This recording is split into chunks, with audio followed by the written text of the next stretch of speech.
The Colombian government and the FARC have set a March deadline for a peace agreement to be finalized.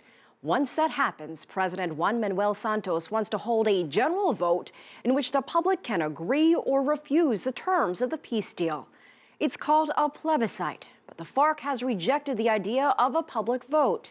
Joining me now to discuss the latest developments in Colombia's peace process is our political analyst, Laura Carlsen. Laura, welcome to the show.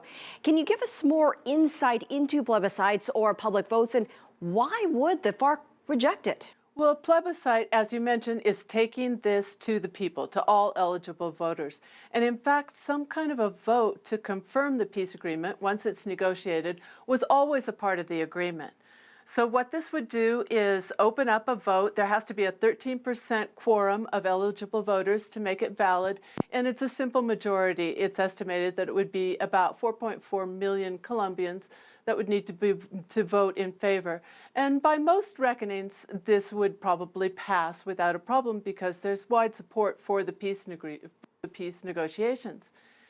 The position of the FARC is not that this should not be taken to the people, but that they have always held out for what they call a constitutional assembly. And this is actually putting together a representative body that takes a look at the negotiations and comes to a decision and can even possibly modify the negotiations. Many people think that this would be both cumbersome and would put at risk the decision because it's not a simple up and down vote. Ironically, the far right has also called for something similar to this. However, the plebiscite seems to be the simplest solution. It's already passed the House and the Senate and goes to joint committee to decide exactly how it will be implemented, and it's not likely to be a deal breaker. If Colombians vote no, does that mean the peace deal is off and 3 years of talks go down the drain? Well, that's the risk, but in the simplest formulation of taking this to the people, which is the plebiscite, it's not likely to happen. The commitment of the Colombian people to the peace talks is very high, and what we're talking about here is cross sectors. So that's rather unusual. Politically, oftentimes you have one side for and one side against. But in this case, the Colombian people are so sick of the conflict, the cost they've had to pay for, in human and social terms, for this conflict after 50 years has been so high that they want to see a resolution. And of course, they're looking at the terms of the resolution, and there's some disagreement about the terms, but they're willing to negotiate, and all sides are willing to give in some in order to come to an agreement and finally end this conflict. So I think it's almost irreversible right now, the peace process. Well, you did mention that both sides have had various disagreements come up during these peace talks. Is there any concern at all that something could derail the talks before the March deadline? Do you think that this deadline is realistic? Well, if you look at the roadmap ahead, it's still a rocky road. There's 4 very important areas, that have already been decided, but they have to go into particularly 2 areas called ending the conflict and implementation and verification. And these include some important decisions in which there are, in fact, some difference of opinion. There's a difference of opinion. The FARC is asking for a space for demilitarization. There's a huge challenge in disarming an estimated 7,000 FARC members. There's the challenge that was mentioned in the report of how do you reintegrate these people into society. And so it's very, very difficult. But the chief negotiator, Humberto de la Calle, has said that they will definitely meet the deadline. So I think we have to take his word on that for now. And again, because of the commitment of both sides to see this process through, I think it's quite likely that it will come to a successful end.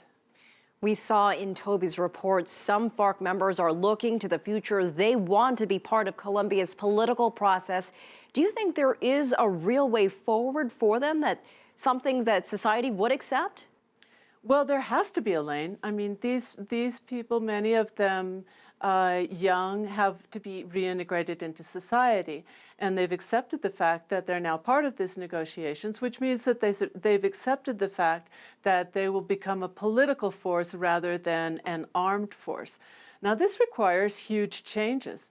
The report mentions, for example, job training. they're going to have to figure out what they're going to do as productive members of society when they go back after the peace talks. And it also includes a tremendous change in the political culture, the logic of being an armed insurrection and changing to becoming a part of society, and in this case, a part of the political process and the electoral process. I think that society will accept it because they've already accepted the peace negotiations, which means that they're willing to come to a reconciliation between the parts.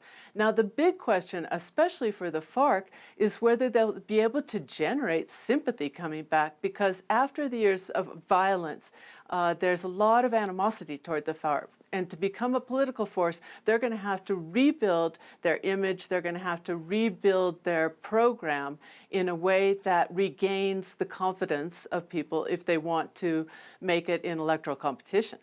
Laura, you mentioned that the general feeling among Colombians is that they want to see this peace process come to an end. Both sides have been at the negotiating table for 3 years now.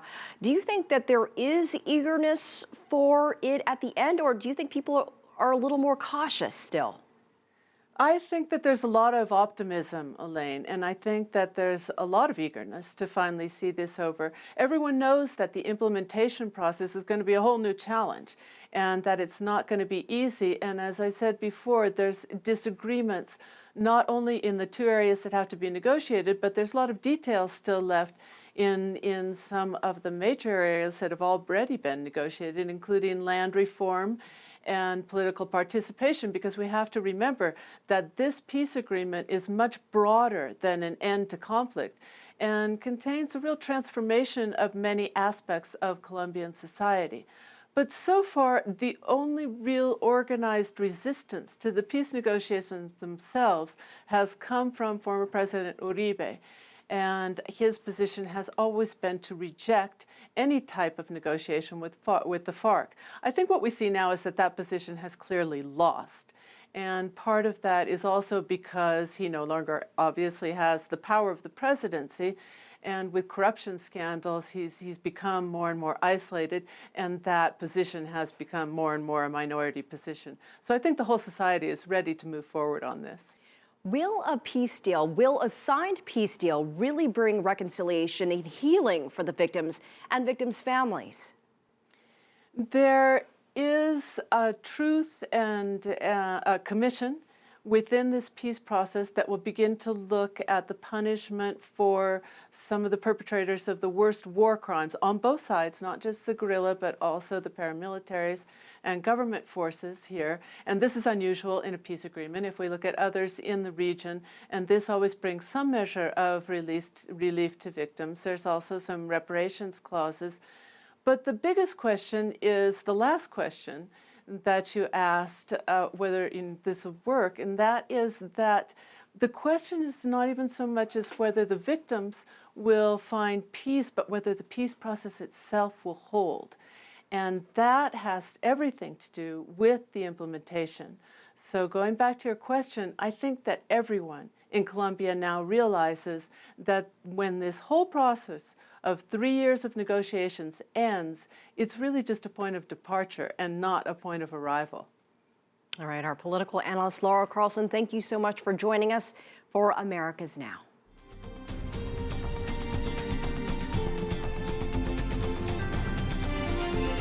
America's Now